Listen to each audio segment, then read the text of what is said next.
નમસ્કાર દોસ્તો, હું આપનો મિત્ર ફિલસુફ દિનેશ કણેત આપ સર્વનું હાર્દિક સ્વાગત કરું છું આપના પોતાના સૈયારા પ્લેટફોર્મ કણેત ગાઈડન્સ પર. દોસ્તો, કણેત ગાઈડન્સ જે છે એની દિવસથી દિવસ એમના કન્ટેન્ટ અને તમારા તમામ પ્રકારના જે છે એ ઉમેદવારોના સહયોગના લીધે એની જે છે એ નામના એની પ્રતિબદ્ધતા વધતી જાય છે. એવા સમયે એવા ઉમેદવારો છે કે જેમણે કણેત ગાઈડન્સ એપ્લિકેશન લેતા પૂર્વે અલગ અલગ સબ્જેક્ટના ડેમો લેક્ચર્સ છે એની જરૂરિયાત ઉદ્ભવી છે. એવા સમયે આજથી દોસ્તો જે છે એ 7-8 દિવસ સુધી કન્ટિન્યુ જેટલા પણ સબ્જેક્ટ છે આ દરેકે દરેક સબ્જેક્ટના એક ડેમો લેક્ચર જે છે હું આપને આપીશ. આ demo lecture Kanet guidance YouTube ચેનલમાં ઉપલબ્ધ રહેશે અને ડેમો લેક્ચર્સ જોયા બાદ આપને યોગ્ય માત્રામાં કન્ટેન્ટ જણાય, આપને એવું થાય કે સર મને જે છે આ કન્ટેન્ટ યોગ્ય જણાય છે, જેના સહારે જે છે પરીક્ષામાં પાસ થવું સરળ રહેશે, તો આપ કણેત ગાઈડન્સ એપ્લિકેશનમાં જોઈ અને જે છે આ ડેમો લેક્ચર્સ જોયા બાદ એપ્લિકેશન પરચેસ કરી શકો, જેમાં અલગ અલગ પ્રકારના કોર્સ ઉપલબ્ધ છે. આજે પહેલો ડેમો લેક્ચર છે દોસ્તો બંધારણનો. આ બંધારણના ડેમો લેક્ચરમાં મારે અને તમારે આજે આપણે ચર્ચા કરવાની થાય છે જે ક્લાસ 1 થી લઈ ક્લાસ 3 સુધીની તમામ પરીક્ષાઓ માટે સૌથી વધારે અગત્યનો ટોપિક છે.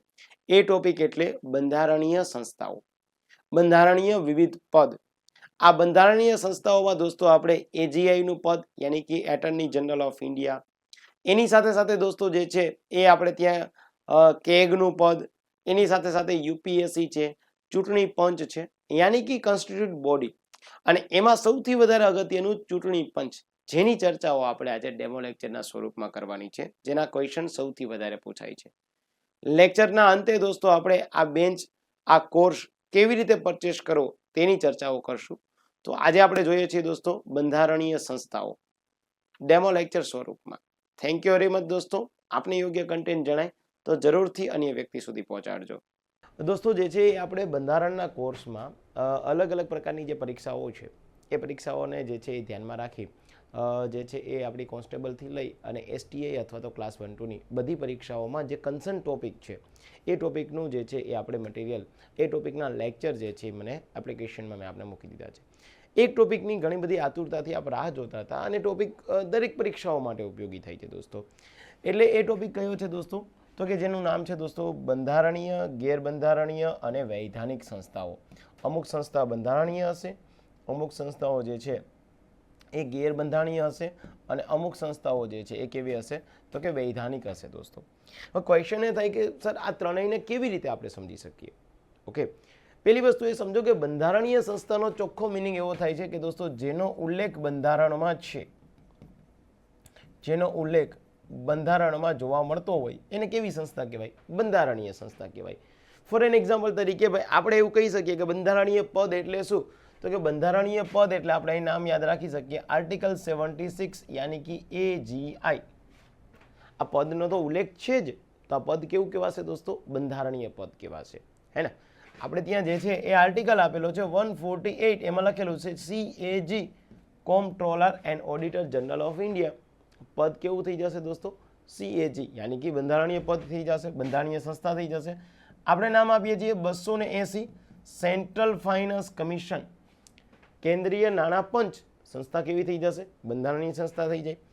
અથવા તો આપણે નામ આપી શકીએ 315 યુપીએસસી, તો કેવી સંસ્થા થઈ જશે દોસ્તો? બંધારણીય સંસ્થા. અથવા તો આપણે નામ આપી શકીએ 324, તો એમાં કહી શકીએ આપણે ઇલેક્શન કમિશન ઓફ ઇન્ડિયા, તો એને કેવી સંસ્થા કહેવાશે? બંધારણીય. એક આની સમજ લેવાની છે લેક્ચરમાં. બીજી બાબત દોસ્તો કે ગેરબંધારણીય સંસ્થા. ગેરબંધારણીય સંસ્થાનો મિનિંગ શું થશે? કે જેનો બંધારણમાં ઉલ્લેખ નથી, બંધારણમાં ઉલ્લેખ ન હોય. આમાં સૌથી ઉડીને આખે વળગે એવું કોઈ પદ, એવી કોઈ સંસ્થા હોય તો એનું નામ છે નીતિ આયોગ. એનું નામ શું છે દોસ્તો? નીતિ આયોગ અથવા તો નીતિ પંચ, national institution for transforming India. આ પદ કેવું થશે? આવી ઘણી સંસ્થા હતી. અગાઉ આયોજન પંચ હતું, અગાઉ રાષ્ટ્રીય વિકાસ પરિષદ હતું. આ બંને જે છે એ રદ કરી દેવામાં આવ્યા. એના સ્થાને જે છે નીતિ આયોગ આવ્યું છે. ગવર્નિંગ કાઉન્સિલ છે. આપણી પાસે જે છે રાષ્ટ્રીય જલ સંસાધન પરિષદ છે, રાષ્ટ્રીય એકતા પરિષદ છે. આ બધી સંસ્થાઓ અત્યારે કેવી કહેવાશે દોસ્તો? ગેરબંધારણીય સંસ્થા. ત્રીજી બાબત છે એ થોડી વધારે મહત્વની છે, જેનું નામ છે વૈધાનિક સંસ્થા. વૈધાનિક સંસ્થા મતલબ શું દોસ્તો, કે જેનો ઉલ્લેખ બંધારણમાં નથી, એટલે હું એને બંધારણીય સંસ્થા ન કહું, પણ એમની જે છે એ સ્થાપના છે એ એમની સ્થાપના સંસદના એક્ટ યાની કે અધિનિયમ પ્રમાણે થઈ હોય. આમની સ્થાપના સંસદીય અધિનિયમ મુજબ થઈ હોય તો આને હું ગેરબંધારણીય નહીં કહું, કારણ કે સંસદમાં પસાર કરેલી બાબત તમામ તો લીગલી છે. તો જે સંસ્થા જે છે કે જેનો ઓરિજિનલી બંધારણ મતલબ કે મૂળ બંધારણ 1950 આમાં ઉલ્લેખ નથી, પણ એનો ઉલ્લેખ જે છે એ કેવી રીતે છે, તો કે જે તે સંસદ દ્વારા એક્ટ પાસ કરીને લાવવામાં આવી. આમાં પછી બે પ્રકારની સંસ્થાઓ જે છે એ બહાર પડે છે. એક જે છે એને કહેવાય નિયમનકારી સંસ્થા. એકને કેવી કહેવાય દોસ્તો, નિયમનકારી સંસ્થા. કોઈ એક પર્ટિક્યુલર જે છે એ સેક્ટરના જે છે એ નિયમન માટે એ સંસ્થાની જે છે રચના કરી રહી. ફોર એક્ઝામ્પલ તરીકે દોસ્તો આપણે લઈ શકીએ SEBI, security exchange board of India. આ નિયમનકારી થઈ ગઈ, મતલબ સિક્યુરિટી એક્સચેન્જ શેર બજારના વાયદાઓને જે છે પ્રતિબંધિત કરવા માટે. અથવા તો આપણે લઈ શકીએ દોસ્તો try, telecom regulatory authority of India, હે ને. ટેલિકોમ ક્ષેત્રના જે છે એ અલગ અલગ પ્રકારના જે વ્યવહાર થતા હોય એને જે છે એ ધ્યાનમાં રાખવા. અથવા તમે લઈ શકો દોસ્તો IRDA, insurance regulatory development authority of India. વીમા ક્ષેત્રના વાયદાઓને જે છે એ યોગ્ય રીતે દેશ દ્વારા જે છે એ પસાર કરેલા કાયદાઓમાં મુજબ કાર્યવાહી થાય કે નહીં. આમાં જ દોસ્તો એક છે જેને કહેવાય અર્ધ ન્યાયિક સંસ્થા. અર્ધ ન્યાયિક સંસ્થા મતલબ છે શું, એ વૈધાનિક, પરંતુ અર્ધન્યાયિક સત્તા કોને કહેવાય અથવા તો સંસ્થા કોને કહેવાય, કે જેની પાસે દોસ્તો સિવિલ કોર્ટના રાઇટ હોય, જેની પાસે જે દીવાની અદાલતની સત્તાઓ હોય એ કોર્ટને શું કહેવાય દોસ્તો, તો કે દીવાની અદાલતની સત્તાઓ ધરાવતી જે છે એ સંસ્થાને અર્ધન્યાયિક કહેવામાં આવશે, યાની ક્વાસી જ્યુડિશિયલ કહેવાય. શું કહેવાય? Quasi judicial. હવે આમાં કઈ આવશે દોસ્તો? National commission for human right, માનવ અધિકાર આયોગ, નેશનલ કમિશન ફોર વુમેન, મહિલા આયોગ, નેશનલ કમિશન ફોર માઇનોરિટીઝ. આ બધી સંસ્થાઓ કેવી કહેવાય? અર્ધન્યાયિક સંસ્થાઓ કહેવાય. માની લઈએ કે સેબી શેર બજારના વાયદાઓ બાબતમાં જે કંઈ પ્રકારે નિર્ણય લે, પણ સેબી દ્વારા લેવામાં આવેલા નિર્ણયને તમે ક્યાં ફટકારી શકો? તો એના માટે એક સંસ્થા છે સિક્યુરિટી એપલેટ ટ્રિબ્યુનલ. તો એને તમે સેટમાં ફટકારી શકો, હે ના? તો આ ક્વેશ્ચન શું થઈ ગયો દોસ્તો, કે જ્યાં જે છે એ સંસ્થા છે કે જેની પાસે દીવાની અદાલતની કાર્યવાહી ચલાવવાની સત્તા હોય એને કહેવાય અર્ધન્યાયિક. હું તમને આગળ જતા એ જણાવીશ કે દીવાની અદાલતની જે છે એ ચલાવવાની સત્તા મતલબ શું. તો તમારે અત્યારે બેઝિક એવું સમજી લેવું પડે કે દીવાની અદાલતની સત્તાનો મતલબ ચોખ્ખો થાય કે એ જે છે એ દીવાની અદાલતની સત્તા મતલબ કે એ અન્ય કોઈ પણ વ્યક્તિને જે છે એ સાક્ષી તરીકે જે છે એ બોલાવી શકે, અને કોઈ પણ વ્યક્તિને પુરાવા જે છે એ રજૂ કરવા માટે કહી શકે, કોઈ પણ સરકારી કચેરીમાં કોઈ પણ ડોક્યુમેન્ટ જે છે એ રજૂ કરવા માટે કહી શકે, અને જો આવું કોઈ પણ વ્યક્તિ ન માને તો એમની વિરુદ્ધમાં દંડની કાર્યવાહી થઈ શકશે. આને કેવી સત્તા કહેવાય? દીવાની અદાલતની સત્તા. કોની પાસે હોય? અર્ધન્યાયિક સંસ્થાઓ પાસે હોય. તો આમ જોવા જઈએ તો મેઇનલી 3 સંસ્થા છે, પણ તમે આને બાયફર્ગેશન કરો તો 4 સંસ્થા થશે. એક બંધારણીય, ગેરબંધારણીય અને વૈધાનિક. હું તમને આ શરૂઆતમાં દોસ્તો કોઈ પણ બાબત હશે એની પૂર્વ ભૂમિકા એટલા માટે હું બાંધી દઉં છું કારણ કે તમારી એક મસ્ત મજાની ફ્રેમ તૈયાર થઈ જાય. હવે જો આપણી ફ્રેમ તૈયાર થઈ જશે તો જેથી કરીને આગળ જતા કોઈ પણ પ્રકારના જે છે એ વસ્તુ ભણવા બાબતે આપણને કંઈ ક્વેરી નહીં રહે, પેલું અધૂરું ભણવા જેવી વસ્તુ થશે. અહીંયાથી ડાયરેક્ટ જે છે હું એજીઆઈ ચાલુ કરી દઉં, ડાયરેક્ટ જે છે એ કેક ચાલુ કરી દે તો ક્યાંક લોચો પડી જાય આપણને. આ લોચો ન પડે, આપણે જે છે એ એક વખત ભણી લઈએ ત્યારબાદ કોઈ ચિંતાનો વિષય ન રહી. ધેટ્સ વાય કે આપણે 1 by 1 ભણીએ છીએ. ઓકે, લગભગ આ બધાના થઈ અને એવું સમજો કે 4-5 લેક્ચર બનશે. તો એ 4-5 લેક્ચર જે છે એ આપણે આ જ ટોપિક અંતર્ગત હું મૂકી દઈશ, તો આપણી રીતે જોઈ લેવાના થશે. ચલો તો આગળ વધીએ. તો પહેલા દોસ્તો જે છે એ નામ આપી દેવાનું છે કઈ સંસ્થાનું, તો કે જે છે એ એક પદ છે જેને કહી શકાશે આપણે અનુચ્છેદ 76. શું આપેલું છે દોસ્તો? Attorney general of India. Attorney general of India. Okay, એક આમને યાદ રાખજો, એટર્ની જનરલ ઓફ ઇન્ડિયા. તો ક્વેશ્ચન થાય કે sir attorney general of India જે છે એ 76 નંબરમાં જે છે એ આપેલી જોગવાઈ છે. હવે એજીઆઈ પહેલા તો એ સમજો કે કાર્ય શું કરશે. આજે એજીઆઈ નામનું પદ છે દોસ્તો, એ એજીઆઈ નામના પદના જે છે એ કાર્ય શું છે એ શું કામ કરી શકશે? આ પેલું કામ કરશે દોસ્તો કે એજીઆઈ એ રાષ્ટ્રપતિ હશે આપણા દેશના. આ રાષ્ટ્રપતિને જે છે એ રાષ્ટ્રપતિને કાયદા બાબતની સલાહ આપશે.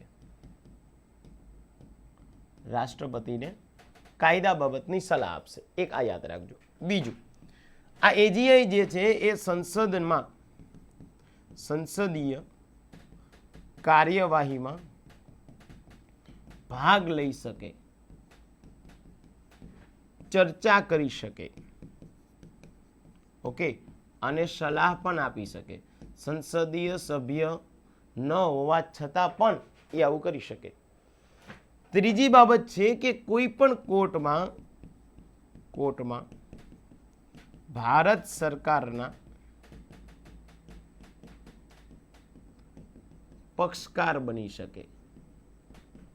ઓકે, એક આને યાદ રાખજો કે ભાઈ એજીઆઈ કયા કયા જે છે એ કાર્ય કરે છે. તો એને યાદ રાખજો કે એજીઆઈ એક તો શું કરશે દોસ્તો, રાષ્ટ્રપતિને કોઈ પણ પ્રકારની જે છે એ કાયદા બાબતની સલાહ જોતી હોય તો એ રાષ્ટ્રપતિ કાયદા બાબતની સલાહ જે છે એ કોની પાસે લેવા જાય? એજીઆઈ પાસે લેવા જાય. બીજું કામ, સંસદીય સભ્ય ન હોવા છતાં પણ સંસદીય કાર્યવાહીમાં ભાગ લઈ શકે. ત્રીજું કામ, સુપ્રીમ કોર્ટથી લઈ અને જિલ્લા અદાલત કોઈ પણ કોર્ટમાં ભારત સરકારની વિરુદ્ધમાં કોઈ પણ કેસ થયો હશે તો ભારત સરકારનો જે છે એ પક્ષકાર બની શકે. ઓકે, હવે જ્યારે કોઈ આપ દોસ્તો એક્ઝામ આપવા જાઓ અને ત્યારે તમને જે છે કોઈ અપવાદના ક્વેશ્ચન પૂછે કે એજીઆઈ કયા કાર્ય ન કરી શકે, એજીઆઈ કયા કાર્ય ન કરે, હે ને, તો ત્યારે જે છે એ પાછો લોચો ન લાગી જાય. એટલે આપણે યાદ રાખવાનું કે એજીઆઈ જે છે એ અપવાદ જે છે, એજીઆઈ કયા કાર્ય ન કરે. ઓકે, તો એજીઆઈ પેલું શું નહીં કરી શકે દોસ્તો? એજીઆઈ જે છે એ સંસદીય બિલમાં મતદાન ન કરે. ઓકે, આ સંસદીય કાર્યવાહીમાં ભાગ લઈ શકે પણ સંસદમાં જે છે એ પોતે પાર્લામેન્ટનો મેમ્બર નથી. એટલે પાર્લામેન્ટનો મેમ્બર ન હોવાના રેવે શું થશે? એ ચર્ચા કરી શકે, સલાહ આપી શકે, પ્રશ્ન પૂછી શકે, સંસદીય કાર્યવાહીમાં હાજર રહી શકે, મતદાન નહીં કરી શકે. બીજું જે છે એ કોર્ટમાં, કોઈ પણ કોર્ટમાં ભારત સરકાર વિરુદ્ધ નિવેદન ના આપે. આ ભારત સરકારની વિરુદ્ધમાં નિવેદન નહીં આપે કારણ કે એમને શું કામ મોકલે છે? ભારત સરકારનો પક્ષકાર બનવા માટે મોકલે છે. ભારત સરકારની વિરુદ્ધમાં જવાની જરૂરિયાત નથી એને. અને ત્રીજું, રાષ્ટ્રપતિ ને સલાહ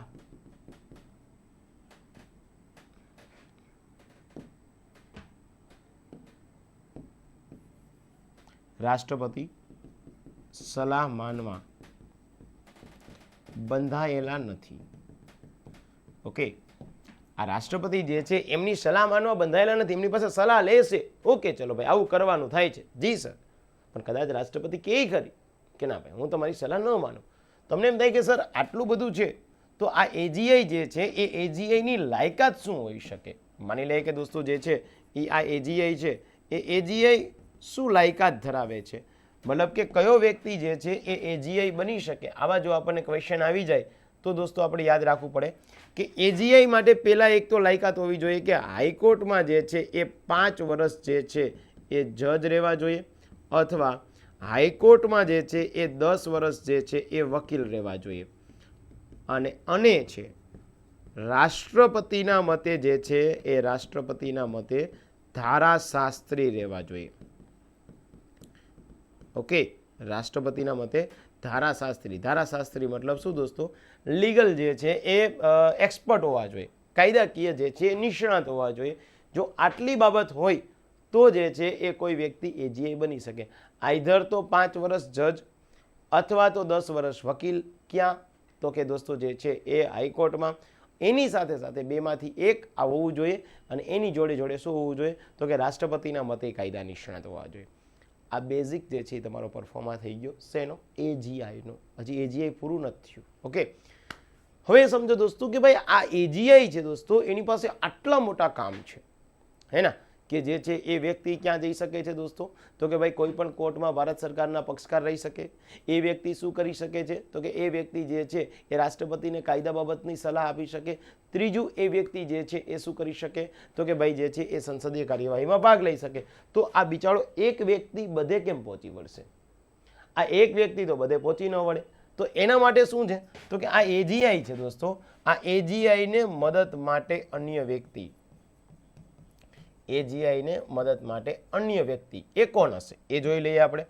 કોઈ પણ એજીઆઈ હશે તો આ એજીઆઈને મદદ માટે બે પદ છે દોસ્તો.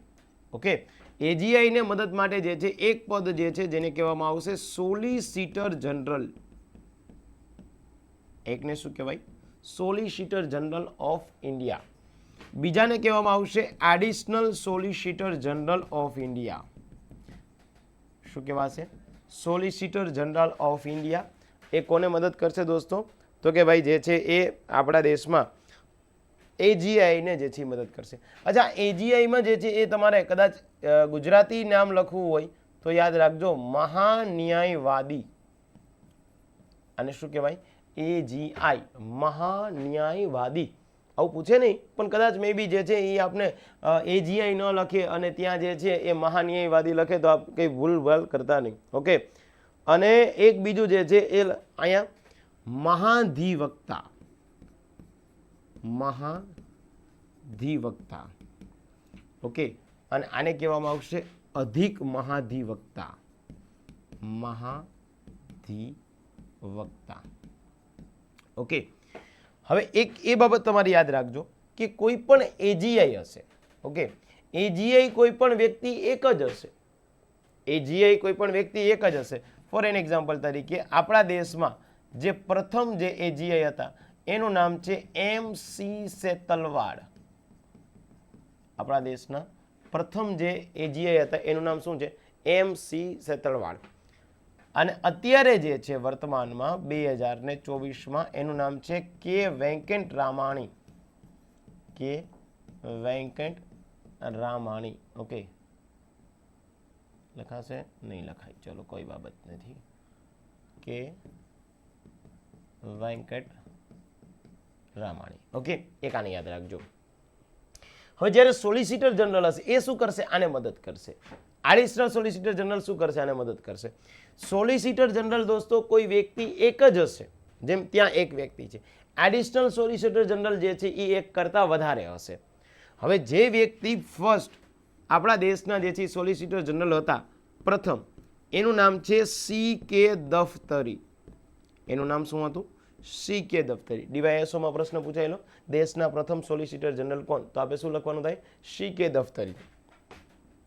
અત્યારે જે છે એનું નામ છે તુષાર મહેતા. અત્યારે જે છે એ વર્તમાનમાં જે છે એનું નામ શું છે? તુષાર મહેતા. જામનગરના વતની છે. ઓકે, તો એક આને યાદ રાખજો.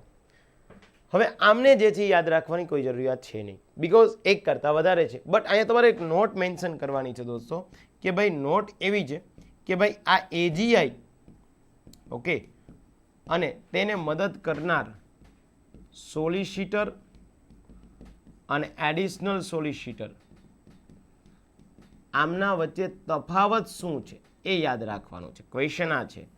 ઓકે, એજીઆઈ ને જે મદદ કરે છે એ કોણ છે? સોલિસિટર જનરલ ઓફ ઇન્ડિયા અને additional solicitor general of India.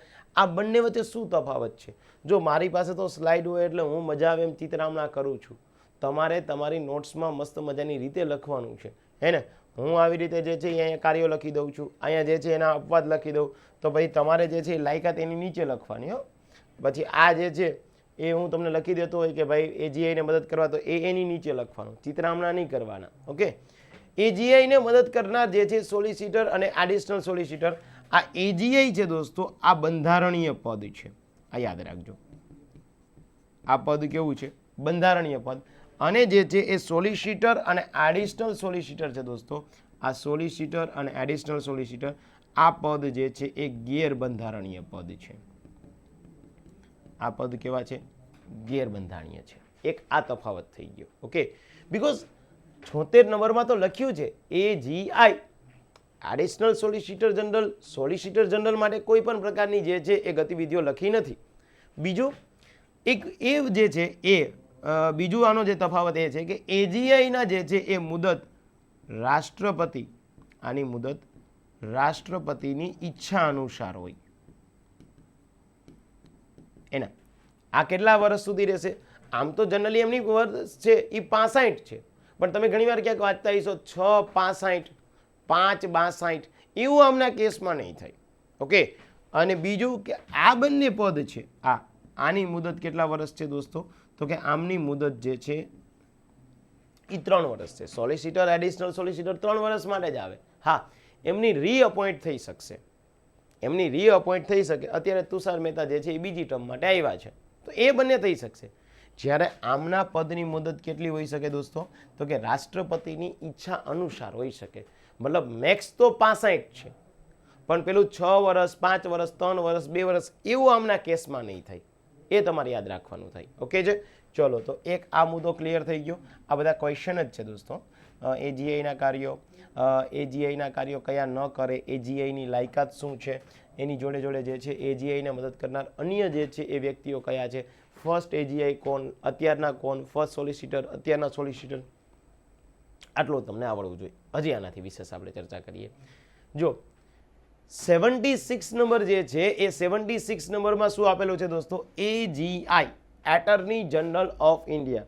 એની સામે દોસ્તો જે છે એ આપણે 76 સબક્લોઝ બાય 1 આપેલું હોય. અહીંયા માની લઈએ કે આપણને આર્ટિકલ અનુચ્છેદ 76 સબક્લોઝ બાય 1 કે જેમાં એજીઆઈની નિમણૂક બાબતની જોગવાઈ કરેલી છે. એજીઆઈની નિમણૂક બાબતની જોગવાઈ કેટલામાં કરેલી છે? 76માં. નિમણૂક મતલબ શું? તો કે ભાઈ એમની લાયકાતની વાત કરે છે. લાયકાત એટલે મેં હમણાં જ કીધું કે હાઈકોર્ટમાં 5 વર્ષ શું હોવા જોઈએ? તો કે જજ હોવા જોઈએ, અથવા જે છે હાઈકોર્ટમાં શું હોવા જોઈએ? તો કે ભાઈ 10 વર્ષ જે છે એ વકીલ હોવા જોઈએ, અને રાષ્ટ્રપતિના મતે શું હોવા જોઈએ? તો કે ધારાશાસ્ત્રી હોવા જોઈએ. શું હોવા જોઈએ? ધારાશાસ્ત્રી. તો એ વ્યક્તિ જે છે શું બની જશે દોસ્તો? તો કે એજીઆઈ જે છે એ બની જશે. એક 76(2) છે હે ના, એક આર્ટિકલ 76(2) છે કે ભાઈ એક સરકાર વતી દલીલ કરી શકે. કોઈ પણ કોર્ટમાં જે છે એ સરકાર વતી જે છે દલીલ કરી શકે. સરકાર યાની કે કેન્દ્ર સરકાર, એ કેન્દ્ર સરકારની વિરુદ્ધમાં કોઈ પણ પ્રકારનો કેસ સુપ્રીમ કોર્ટથી લઈ અન્ય કોઈ પણ કોર્ટમાં થયો હોય તો એ દલીલ કરી શકે. એ બાદ અનુચ્છેદ જે છે એ અનુચ્છેદ 76(3) આપેલું છે.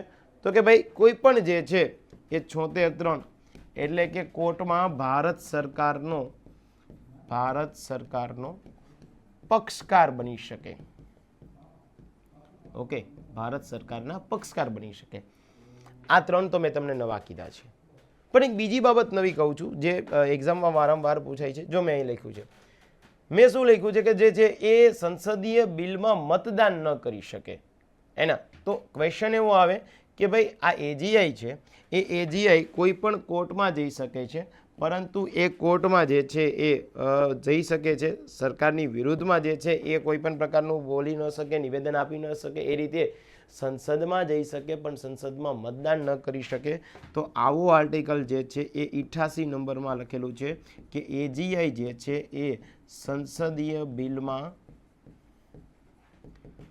મતદાન ન કરી શકે. ઓકે, આ એજીઆઈ જે છે એ સંસદીય બિલમાં મતદાન કરી શકે તો કે ન કરી શકે, એમને યાદ રાખવાનું થાય. તો એ આર્ટિકલ પાછો કેટલામાં થઈ ગયો છે? 88 નંબરનો આર્ટિકલ થઈ ગયો. એક આમને યાદ રાખજો. બીજી અમુક બાબત તમને જે છે એ હું નોટ સ્વરૂપે અહીંયા જે છે એ મેન્શન કરાવી દઉં છું, એ યાદ રાખજો. આ પણ તમારે નોટ સ્વરૂપે લખી દેવાનું થાય. ઓકે, એજીઆઈ જે છે એ એજીઆઈની ઓફિસમાં જે છે એ તમે આરટીઆઈ કરી શકતા નથી. આરટીઆઈ ન કરી શકો. ઓકે, હવે તમને પ્રશ્ન થાય, આરટીઆઈ બાબતનો એક લેક્ચર ઓલરેડી મેં જે છે એ જાહેર વહીવટ જે છે એ જાહેર વહીવટના ફોલ્ડરમાં મૂકી દીધેલો છે. 2 લેક્ચર આપણે 1.5 થી 2 કલાક ચલાવ્યું છે. એ આરટીઆઈ મેં તમને કીધું કે કમ્પલસરી તમારે કરવાનું થશે. તો એ યાદ રાખવાનું થાય છે કે દોસ્તો આ એજીઆઈ જે છે એ જાહેર સેવકનું પદ નથી. જાહેર સેવકનું પદ નથી. જેથી આ એજીઆઈ જે છે, કારણ કે એજીઆઈ મને તમને માહિતી ના આપે, એજીઆઈ જે મને તમને સલાહ ના આપે, એજીઆઈ મારા તમારા જે છે માન લગ્ન થયા હોય એ લવ મેરેજ થયા હોય અને એ લવ મેરેજમાં ક્યાંક લોચો પડ્યો હોય તો આપણે સલાહ ના આપે ભાઈ આવું ના કરાય, આમ ન કરાય, એના કરતાં વડીલોના જે છે ઈચ્છા અનુસાર કરાય. એ કે વડીલોની ઈચ્છા પ્રમાણે કર્યું તો એ છૂટું થયું, પછી લવ મેરેજ કર્યા. ઓહો હો અનુભવી. તો એ મને તમને સલાહ નહીં આપે દોસ્તો. એ સલાહ કોને આપશે? સરકારશ્રીને સલાહ આપે, રાષ્ટ્રપતિને સલાહ આપે છે. તો એ જાહેર સેવકનું પદ નથી થયું. આરટીઆઈ ક્યાં થાય? રાઇટ ટુ ઇન્ફોર્મેશન, જ્યાં જાહેર સેવકનું પદ હોય ત્યાં થાય. ઓકે, એક બીજી નોટ અહીંયા લખી દેજો તમે કે આ જે એજીઆઈ છે દોસ્તો, એ એજીઆઈ જે છે એ એજીઆઈના પદની સેવા શરતો. ઓકે ઓકે, એજીઆઈ અને એજીઆઈના પદની જે છે એ સેવા શરતો જે છે એ ક્યાં આપેલી છે? તો કે એજીઆઈના પદની તમામ પ્રકારની જે છે એ સેવા શરતો એને જે છે એ કહેવાય લો ઓફિસર રૂલ 1987. આ જે વ્યક્તિ છે ને આને કહેવાય લો ઓફિસર રૂલ 1987. આ એજીઆઈ દેશના પ્રથમ કાયદા અધિકારી કહેવાય. દેશના પ્રથમ કાયદા અધિકારી કહેવાશે. ઓકે, એક આને યાદ રાખજો. લો ઓફિસર રૂલ 1987માં જે છે એમની સેવા શરતો અને જે છે એ પગાર ભથ્થાઓની જે છે એ તમામ પ્રકારની વિગતો આપેલી છે. એક બીજો પ્રશ્ન છે કે ભાઈ આ વ્યક્તિ જે છે એ ખાનગી પ્રેક્ટિસ કરી શકે કે ન કરી શકે દોસ્તો? તો યાદ રાખવાનું કે સરકારી મંજૂરી બાદ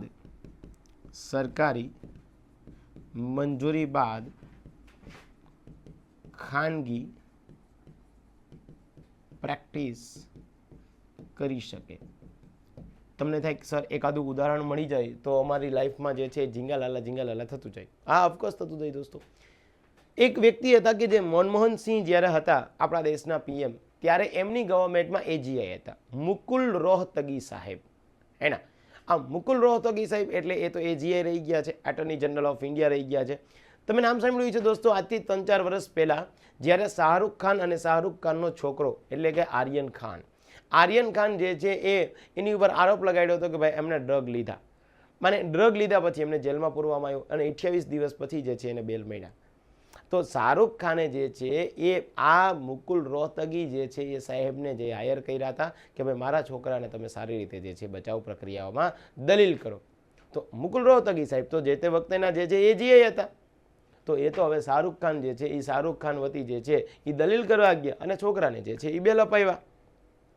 કહેવાનો તાત્પર્ય શું છે દોસ્તો કે ભાઈ જે છે સરકારી મંજૂરી મળી જાય તો એ વ્યક્તિ ખાનગી પ્રેક્ટિસ કરી શકશે. ઓકે, ચલો આટલું જે છે એ એજીઆઈનું પદ ચાલ્યું.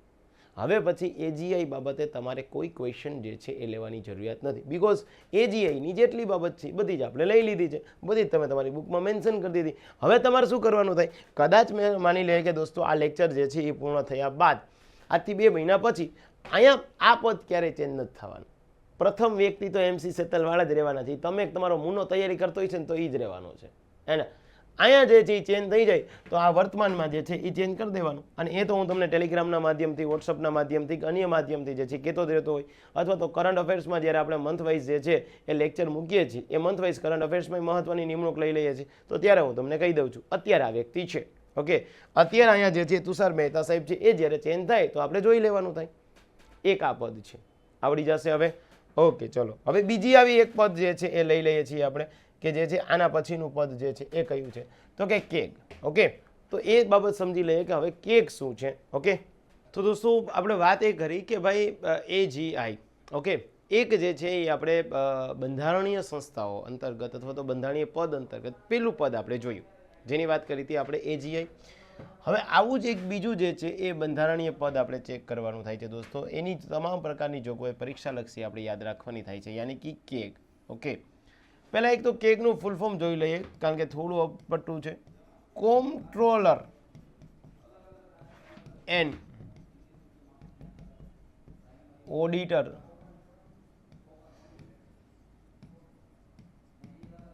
General of India. Okay, કોમ્પ્ટ્રોલર and auditor general of India આ શું કામ કરશે? એની પહેલાં એક તો આપણે કેક બાબતના દોસ્તો મહત્વના આર્ટિકલ જોઈ લઈએ, જેથી કરીને શું થાય કે ભાઈ કેકના જે કંઈ મહત્વના અનુચ્છેદ છે એ આપણને પરીક્ષાલક્ષી પૂછે તો વાંધો ના આવે. એક દોસ્તો જે છે એ કેક શું કરશે કે કેન્દ્ર સરકાર, રાજ્ય સરકારના અલગ અલગ પ્રકારના વિભાગો હશે યા તો અલગ અલગ પ્રકારના મંત્રાલયો હશે, એમના હિસાબો તપાસ કરી દેશે. તો જે છે એ 149 નંબરમાં આપેલું છે દોસ્તો, કેગના પાવર, કેગની સત્તા અને કેગની જવાબદારીઓ. ઓકે, હા, કેગ જે છે એમની પાવર અને ડ્યુટીઝ જે છે એ આપણને ક્યાં આપેલી છે દોસ્તો? તો કે જે છે એ 149. 148માં શું આપેલી છે? કેગના પદ અંગેની જોગવાઈ આપેલી છે. એક તો આ યાદ રાખવાનું થાય છે. 150 આપેલું છે દોસ્તો, જેમાં જે છે એ કેગના હિસાબોના પત્રક યાની કે ખર્ચ પત્રક તૈયાર કરવા બાબત. ઓકે, ખર્ચના પત્રકો. અને 151 છે, એમાં કેગ જે છે એનો રિપોર્ટ તૈયાર થાય. પણ અહીંયા એક બાબત કમ્પલસરી યાદ રાખજો આપ, કે અનુચ્છેદ 151 એ કે કેગનો રિપોર્ટ, કેગનો જે રિપોર્ટ હશે એ રાષ્ટ્રપતિ દ્વારા સંસદમાં રજૂ થાય. ઓકે, રિપોર્ટ તૈયાર કોણ કરે છે? કેગ કરે છે. પણ કેગનો રિપોર્ટ જે છે એ પાર્લામેન્ટના જે ગૃહ છે એ પાર્લામેન્ટના ગૃહમાં રજૂ કોણ કરે છે? તો એ રજૂ કરે છે આપણા મહોદય શ્રી રાષ્ટ્રપતિ. ક્યાં લખેલું છે? 151A. ઓકે, અથવા તો 151(1) લખેલું છે. હવે તમારે સમજવાનું એ છે દોસ્તો કે જે છે એ આવા પ્રથમ જો કોઈ કેગ હોય, જે છે એ આપણા દેશના પ્રથમ કેગ હોય, અને એક જે છે એ વર્તમાન. ઓકે, આપણા જે પ્રથમ કેગ હતા, આ પ્રથમ કેગનું નામ છે વી નરહરિ રાવ. વી નરહરિ રાવ. ઓકે, અને અત્યાર સુધી જે છે એ આપણા દેશના જે છે એ કેગ હતા જેનું નામ છે ગિરીશચંદ્ર મુર્મુ. શું નામ છે? ગિરીશચંદ્ર મુર્મુ. પણ હવે પછી જે છે એ આવી ગયા કે સંજય મૂર્તિ. કે સંજય મૂર્તિ. ઓકે, ગિરીશચંદ્ર મુર્મુ જે છે એ હવે જે છે એમનો પદની જે છે એ સમાપ્તિ થઈ, એના સ્થાને કોણ આવી ગયા? સંજય મૂર્તિ સર આવી ગયા. એક બીજી યાદ રાખજો દોસ્તો કે કેગ જે છે એ કેગની સેવા શરતો, કેગને જે છે એ પગાર ભથ્થા, સેવા શરતો અને પગાર ભથ્થા આ આપણને આપેલા છે કેગ એક્ટ 1971 અંતર્ગત. કેગ એક્ટ આવશે 1971 અંતર્ગત. ઓકે, એક બીજી વસ્તુ યાદ રાખજો, કેગની મુદત કેટલી રહેશે? આની મુદત દોસ્તો 6 વર્ષ અથવા તો 65 વર્ષ, બંનેમાંથી વહેલું આવે તે. મતલબ નિમણૂક થાય ત્યારથી 6 વર્ષ, અને જે છે એમની વય મર્યાદા મેક્સિમમ કેટલી? 65. પણ યાદ રાખવું કમ્પલસરી છે, આને તમે નોટ સ્વરૂપમાં એક લખી દેજો કે નિવૃત્તિ બાદ કેન્દ્ર રાજ્યમાં ફરજ પર ન રહી શકે. કેગ જ્યારે જે છે એમની વય નિવૃત્ત થાય પછી કેન્દ્ર સરકાર કે રાજ્ય સરકારમાં ફરીથી ફરજ પર રહી શકે નહીં. હમણાં મેં તમને એજીઆઈ ભણાવ્યું હતું દોસ્તો, તો એજીઆઈમાં મેં તમને એવું કીધું હતું કે વ્યક્તિ જ્યારે જે છે એ કોઈ નિવૃત્ત થાય, વય નિવૃત્ત થાય, ત્યારે એ વ્યક્તિ જે છે શું કરી શકશે? તો કે સરકારશ્રીની પરમિશન મુજબ એ વ્યક્તિ ફરીથી પાછા પદ પર આવી શકે. એવું આમના કેસમાં નહીં થાય.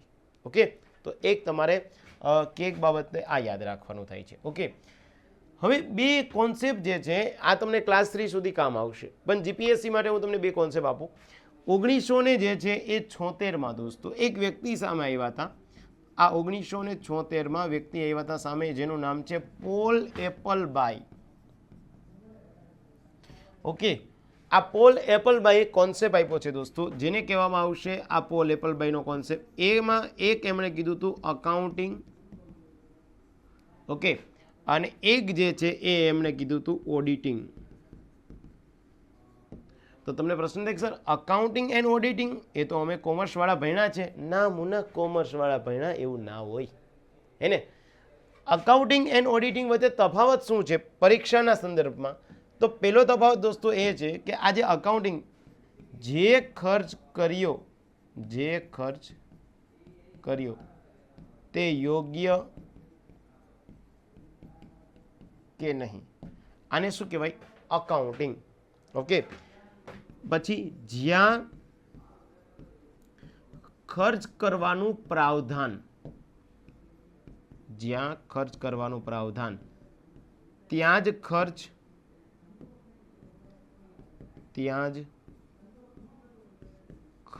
કે નહીં.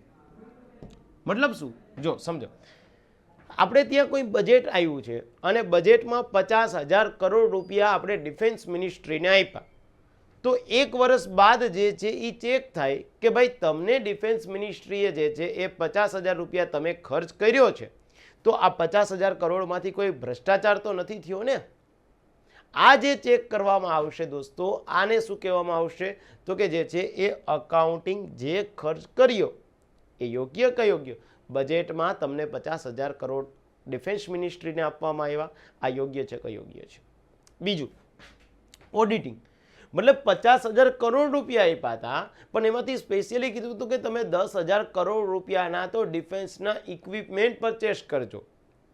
તો એક વર્ષ પછી જે છે તપાસ થાય કે ભાઈ 10,000 કરોડના તમે સ્પેશિયલી ઇક્વિપમેન્ટ પરચેસ કર્યા કે કોઈ અન્ય બાબત જોઈ છે? મતલબ કે જ્યાં ખર્ચ કરવાનો પ્રાવધાન, ખર્ચ કરવાનો ક્યાં હતો દોસ્તો? સ્પેશિયલી જે છે એ આપણે ડિફેન્સના ઇક્વિપમેન્ટ પરચેસ કરવામાં. બાકીના 40,000 કરોડ તમે ક્યાં વાપરાય કોઈ મેટર નથી કરતી, પણ 10,000 કરોડ તમે સ્પેશિયલી જે છે ક્યાં વાપરવા પડશે તમારે? તો કે 10,000 કરોડ તમારે સ્પેશિયલી વાપરવા પડશે ડિફેન્સના ઇક્વિપમેન્ટ પરચેસ કરવામાં. હવે જો તમે 10,000ની જગ્યાએ 8,000 કરોડ રૂપિયા વાપરો છો તો કોઈ વાંધો નથી, 2,000 કરોડ તો તમારી પાસે બેલેન્સ છે. પણ એવું ન થવું જોઈએ કે 10,000 કરોડ રૂપિયા તમને ડિફેન્સના ઇક્વિપમેન્ટ બનાવવા માટે આપ્યા, જેમાંથી ડિફેન્સના ઇક્વિપમેન્ટ ખરીદવા માટે આપ્યા, જેમાંથી 8,000 કરોડ રૂપિયા તમે જે છે એ ડિફેન્સના ઇક્વિપમેન્ટ માટે વાપર્યા અને 2,000 કરોડ રૂપિયા તમે જે છે નવું કોઈ ભવન બનાવી દીધું. ના, આવું ન થવું જોઈએ. આ ચેક થાય એને શું કહેવામાં આવશે દોસ્તો? ઓડિટિંગ. હવે તમારે કમ્પલસરી યાદ રાખવાનું છે. આવું ક્યારથી નક્કી કરવામાં આવ્યું હતું મુન્ના? તો આપણે યાદ રાખવાનું કે જે છે એ આવું આપણે 1976માં પોલ એપલબાયની ભલામણ બાદ જે છે એ નક્કી કરવામાં આવ્યું. હવે કેન્દ્ર સરકાર જે છે એમણે ફેરફાર કર્યો. કેન્દ્રએ એવું કીધું કે ભાઈ અમારું જે છે એ આજે આપણે ત્યાં અકાઉન્ટિંગ છે, આ અકાઉન્ટિંગ છે અમારું, એ કોણ તૈયાર કરશે? જો આપણે ત્યાં બોલીએ છીએ auditing, CAG, comptroller and auditor general of India. એટલે કેન્દ્ર સરકારનું અકાઉન્ટિંગ જે છે એ CGA અને કેન્દ્ર સરકારનું ઓડિટિંગ છે દોસ્તો એ CAG. ઓકે, આને કહેવાય કોમ્પ્ટ્રોલર and auditor general of India. આને કહેવાય કંટ્રોલર, કોમ્પ્ટ્રોલર નહીં, કંટ્રોલર જનરલ ઓફ અકાઉન્ટ. આ યાદ રાખજો. તો બે બાબત તમારે યાદ રાખવાની દોસ્તો. એક યાદ રાખવાની છે CAG, અને શું કહેવાય? કોમ્પ્ટ્રોલર and auditor general of India. અને CGA એને કહેવાય controller general of accounting. Okay, ચલો આ યાદ રાખજો. હવે રાજ્ય સરકારને એમ કીધું કે ભાઈ તમે આવું કંઈક ચેન્જ કરી દો. રાજ્ય સરકારે કીધું કે ભાઈ અમારી પાસે પૈસા ખાસ છે નહીં, એટલે અકાઉન્ટિંગ અને ઓડિટિંગ અમારા રાજ્યની તમામ પ્રકારની જવાબદારી CAG સંભાળશે. તો મતલબ અકાઉન્ટિંગ ઓડિટિંગનો ચેન્જ થયો છે એ ક્યાં થયો? કેન્દ્ર સરકારમાં. કોની ભલામણ પછી? 1976માં પોલ એપલબાઈએ ભલામણ કરી પછી. આટલું યાદ રહી જશે દોસ્તો. યસ, એક આ યાદ રાખજો. ત્યારબાદ આપણે ક્વેશ્ચન એ થાય કે દોસ્તો અનુચ્છેદ જે છે એ 151માં જે રિપોર્ટ તૈયાર થાય છે, આ રિપોર્ટ કઈ બાબતનો તૈયાર થાય? આજે જે છે એ કેગ આપણો રિપોર્ટ તૈયાર કરી દે છે, તો કેગ આપણને કઈ બાબતનો રિપોર્ટ તૈયાર કરી દે છે? તો યાદ રાખવાનું થાય છે કે કેગ દોસ્તો આપણને એક તો ભારત દેશમાં નાણાં બિલ બાબતનો રિપોર્ટ તૈયાર કરી દે છે. કયા? નાણાં બિલ. એક પબ્લિક સેક્ટર અંડરટેકિંગ બાબત એટલે કે જાહેર સાહસો બાબતનો રિપોર્ટ તૈયાર કરી દે. અને ત્યારબાદ જે છે એ અલગ અલગ પ્રકારના ખરડા જે નાણાં બાબત સાથે સંબંધિત હોય એવા ખરડા બાબતનો એ રિપોર્ટ તૈયાર કરી દેશે. અને આ જે કેગ છે એ યાદ રાખવાનું કે કેગ જાહેર હિસાબ સમિતિ, આ જાહેર હિસાબ સમિતિના મિત્ર અને પથદર્શક કહેવાય. શું કહેવાય? આ મિત્ર અને પથદર્શક જે છે એ આમને કહેવામાં આવશે, કારણ કે જાહેર હિસાબ સમિતિનું કામ પણ આના જેવું જ છે, આપણે જાણ્યું છે. તો એક આને યાદ રાખવાના થાય. અને નિવૃત્તિ બાદ કામ ન કરી શકે, તમને ખબર જ છે. બીજી બાબત છે કે ભાઈ કેગ છે એમને શપથ કોણ લેવડાવશે? તો યાદ રાખજો કે કેગને શપથ રાષ્ટ્રપતિ, શ્રદ્ધા અને નિષ્ઠા અને બંધારણીય એકતા અને અખંડિતતા. ઓકે, આ બાબતના જે છે એ નિષ્ઠા, હા, આ બાબતના જે છે એ શપથ લેશે કોણ? તો કે કેગ લેશે. ચલો, તો હવે પછી તમારે જે છે એ કેગનો કોન્સેપ્ટ હશે તો એમાં કોઈ ચિંતા કરવી નહીં, કારણ કે કેગમાં પહેલાં મેં તમને શું કહી દીધું દોસ્તો? કેગના પહેલાં એક તો આપણે આર્ટિકલ જોઈ લીધા છે, 148, 49, 50, 51, 51 સપ્લોઝ બાય 1. ત્યારબાદ મેં તમને શું કીધું કે કેગ જે છે એના ફર્સ્ટ કેગ અને ગિરીશચંદ્ર મુર્મુ બાદ જે છે એ સંજય મૂર્તિ સર આવી ગયા છે. સેવા શરતો જે છે એ કેગ એક્ટ આને કહેવાય જાહેર વહીવટ. મુદત જે છે નિવૃત્તિ બાદ કેન્દ્ર રાજ્યમાં કામ કરી શકે નહીં કરી શકે. પોલ એપલબાઇલ સાહેબની ભલામણ ખાસ યાદ રાખવાની અકાઉન્ટિંગ એન્ડ ઓડિટિંગ બાબતે. અકાઉન્ટિંગ એટલે શું? જે ખર્ચ કર્યા છે તે યોગ્ય છે કે નહીં તે તપાસવું. ઓડિટિંગ એટલે જ્યાં ખર્ચ કરવાનો પ્રાવધાન છે ત્યાં જ ખર્ચ કે અલગ ખર્ચ એ તમારે જોવાનું થાય છે. ત્યારબાદ કેગનો રિપોર્ટ જે છે એ આ બાબતે આવે. કેગ જાહેર હિસાબ સમિતિના મિત્ર પથદર્શક કહેવાય. કેગના શપથ રાષ્ટ્રપતિ દ્વારા શ્રદ્ધા, નિષ્ઠા અને બંધારણીય એકતા, અખંડિતતા પ્રમાણે લેવામાં આવશે. ચલો દોસ્તો, તો આજના જે છે એ બંધારણીય સંસ્થાઓ બાબતના પહેલો લેક્ચર કે જેમાં બે આપણે જે છે સંસ્થા અથવા તો પદ ભણ્યા. એક આર્ટિકલ 76 જેમાં આપણે ભણ્યા હતા AGI, એક આર્ટિકલ જે છે 148 જેમાં ભણ્યા હતા આપણે CAG. નેક્સ્ટ લેક્ચરમાં જે છે દોસ્તો પોસિબલ હશે તો પાછા બીજા બે તમને જે છે એ આવી સંસ્થા અથવા તો પદ સમજાવી દઈશ. એક પદ હું તમને સમજાવી દઈશ દોસ્તો નાણાં પંચ બાબત અને એક UPSC બાબત. ઓકે, ચૂંટણી પંચનો તો એક આખો લેક્ચર જોશે એટલે ચૂંટણી પંચ બાબતે ત્યારે આપણે ચર્ચાઓ કરી લઈશું. ઠીક છે, ચલો તો રજા આપો, આવજો, bye, see ya. Thank you very much દોસ્તો. આપણે જે છે એ ગણિત ગાઈડન્સમાં અલગ અલગ પ્રકારના જે છે ડેમો લેક્ચરની સિરીઝમાં આ ડેમો લેક્ચર નિહાળ્યો. આશા રાખું છું કે દોસ્તો કન્ટેન્ટ મુજબનું જે છે એ પરીક્ષાલક્ષી જે છે આપણને કન્ટેન્ટ અને વિષય પ્રમાણેનું જે છે એ માહિતી મળી હશે. આવી જ માહિતીઓ આપણને આપણા જે છે એ ગણિત ગાઈડન્સના પેઇડ પ્લેટફોર્મ પર મળે છે. આ પ્લેટફોર્મ પર તમારે કોઈ પણ પ્રકારનો કોર્સ ખરીદ કરવો હોય તો આના માટે તમારે પ્લે સ્ટોરમાં જવાનું છે. પ્લે સ્ટોરમાં જઈ ગણિત ગાઈડન્સ એપ્લિકેશન ડાઉનલોડ કરવાની છે અને ત્યારબાદ જે છે એ તમારે તમારા મોબાઈલ નંબરથી લોગિન કરવાનું છે. અને લોગિન કર્યા બાદ આપને પોતાને અનુકૂળ હોય તેવો કોર્સ જે છે આપ પરચેસ કરી શકો છો. વધારે કોઈ પણ પ્રકારની માહિતી જોતી હોય દોસ્તો તો આપ જે છે મારો ડાયરેક્ટ કોન્ટેક્ટ બી કરી શકો વોટ્સઅપના માધ્યમથી. આપ નંબર ખાસ મેન્શન કરી લેજો 7226926024. અને આવા વોટ્સઅપ ગ્રુપમાં તમારે જોડાવવું હોય કે જેથી કરીને આવી તમામ પ્રકારની પરીક્ષા લક્ષી આપના કરિયરને લક્ષી માહિતી મળતી રહે તો પણ આ જ વોટ્સઅપમાં જે છે તમારે તમારું પૂરું નામ અને જિલ્લાનું નામ મોકલી દેવું. જ્યાં આપણે દોસ્તો બહેનો માટે અને ભાઈઓ માટે બંને માટે અલગ ગ્રુપ રાખ્યા છે જેથી દરેકની પ્રાઇવસી મેટર થાય. દરેક જે છે એ સારી રીતે સોશિયલ મીડિયાનો પોતાના કરિયર માટે થઈ અને ઉપયોગ કરી શકે છે. આશા રાખું છું આપની સફળતામાં ગણિત ગાઈડન્સ થોડું પણ જો ભાગીદાર રહેશે તો અમારા જે છે એ જે કોઈ પ્રયત્ન છે એ ખૂબ જ સારા રહેશે. થેન્ક યુ વેરી મચ દોસ્તો. Wish you all the very best. આવજો, બાય, સિયા.